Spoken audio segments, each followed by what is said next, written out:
ফেরেশতারা এসে কবরের মধ্যে সুগন্ধিযুক্ত রুমাল নিয়ে দাঁড়িয়ে থাকবে। এমন সময় বলবে আল বিসুবিল জান্নাহ, এই কোরআন ওয়ালার শরীরের মধ্যে জান্নাতের নূরের পোশাক জড়াইয়া দাও। আল্লাহু আকবার।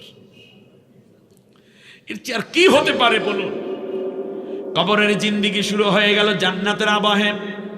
জান্নাতের পোশাক তার শরীরের মধ্যে জড়িয়ে দেয়া হবে কোরআন ওয়ালার শরীরের মধ্যে। আর এক ফেরেশতা বলবো আফরিশু বিল জান্নাহ, এর কবরটার মধ্যে তোমরা সুন্দর করে জান্নাতের বিছানা বিছাইয়া দাও।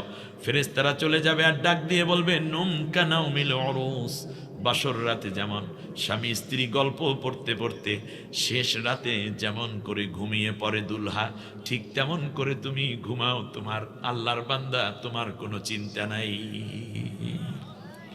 কোরআন বলবে দোস্ত দরকার নাই ঘুমানোর, ল আগে জান্নাতে যাই। মান জাআলাহু আমামাহু কাদাহু ইলাল জান্নাহ, কোরআন সামনে সামনে যাবে, কোরআনওয়ালাকে জান্নাতে না পৌঁছানো পর্যন্ত কোরআন তার পিছু ছাড়বে না।